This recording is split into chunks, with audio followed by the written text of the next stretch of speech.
Friends, ఒకరోజు ఒక యజమానికి తన కుక్క వల్ల చాలా ఇబ్బంది ఉంటుంది. ఏం చేయాలో అర్థం కాక ఆ కుక్కని పింజర్లో వేసి కార్ ట్రక్ లో ఇంకో చోటికి తీసుకెళ్లడానికి బయలుదేరతాడు. రాస్త మధ్యలో వర్షం బాగా పడుతుంది. ట్రక్ ఊగుతూ వస్తుంది. అంతలోనే పింజరం జారుతూ ట్రక్ నుంచి కింద పడిపోతుంది. అదృష్టంగా పింజరం డ్యామేజ్ కాకుండా ఉంటుంది. కుక్కకి ఏం కాలేదు. పూర్తిగా సేఫ్ గా ఉంటుంది. కుక్క బయటికొస్తుంది. చుట్టూ చూస్తుంది. ఎక్కడికి వెళ్లాలో తెలియకుండా అయోమయంగా ఉంటుంది. వర్షం పడుతూనే ఉంటుంది. అప్పుడు పక్కనే ఉన్న పాత పాడైపోయిన ఇల్లు కనిపిస్తుంది. కుక్క అందులోకి వెళ్లి దాక్కుంటుంది. మరుసటి రోజు అక్కడికి ఒక అబ్బాయి వస్తాడు. అతని పేరు జాక్ ఉంటుంది. బాస్కెట్బాల్ ఆడ్డానికి వస్తాడు. బంతిని నేలకి కొట్టగానే పెద్ద శబ్దం వస్తుంది. ఆ శబ్దం వినగానే కుక్క అలర్ట్ అవుతుంది. మెల్లగా తల బయటపెట్టి జాక్ ని చూస్తుంది. కుక్కకి చాలా ఆకలి ఉంటుంది. జాక్ అది గమనించి బిస్కెట్ నేల మీద పెట్టి వెళ్లిపోతాడు. కుక్క నెమ్మదిగా వచ్చి తింటుంది. జాక్ కుక్క బట్టలు పాడైపోయినట్టు గమనిస్తాడు. దానికి హెల్ప్ చేయాలనుకుంటాడు. కానీ కుక్క భయపడి పారిపోతుంది. జాక్ కి కొంచెం బాధ ఉంటుంది. కానీ ఆశ మాత్రం వదలడు. మరుసటి రోజు మళ్లీ వస్తాడు. ఈసారి మిఠాయిలు వరుసగా పెడతాడు. కుక్క అన్నీ నెమ్మదిగా తింటుంది. తిన్న తర్వాత కుక్క జాక్ వైపు చూస్తుంది. ఇద్దరి చూపుల్లో ఒక నమ్మకం ఉంటుంది. జాక్ బాస్కెట్బాల్ విసురుతాడు. కుక్క చాలా ఫుర్తిగా పరిగెత్తి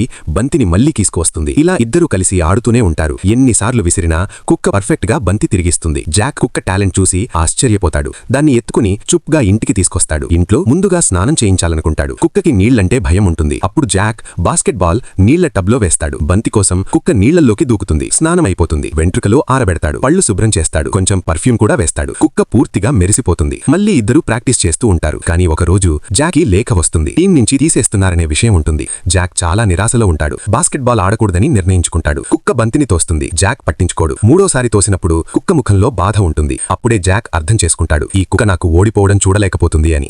మళ్లీ ప్రాక్టీస్ మొదలవుతుంది. ఈసారి ఆట ఇంకా బాగా ఉంటుంది. జాకీ ఆశ మళ్లీ వస్తుంది. కోచ్ దగ్గరికి వెళ్లి, సార్, నా దగ్గర ఒక ప్లాన్ ఉంది అంటాడు. కోచ్ ఒప్పుకుంటాడు. మ్యాచ్ రోజు జాక్ స్టేడియంకి వస్తాడు. కుక్క ఇంట్లో ఉండలేక వెనకనే వస్తుంది. స్టేడియంలో జాక్ టీం వెనకబడి ఉంటుంది. కుక్క ఆగలేక మైదానంలోకి పరిగెడుతుంది. బంతి ఎత్తుకుంటుంది. అందర్నీ దాటుకుంటూ ముందుకు వస్తుంది. జాక్ బంతిని పట్టుకుంటాడు. కుక్క నోటితో షాట్ కొడుతుంది. బంతి బాస్కెట్లో పడుతుంది. టీం గెలుస్తుంది. స్టేడియం మొత్తం చప్పట్లతో నిండిపోతుంది. చివరికి జాక్ మరియు ఆ కుక్క స్నేహితులు మాత్రమే కాదు, ఒక బెస్ట్ టీంగా మారిపోతారు.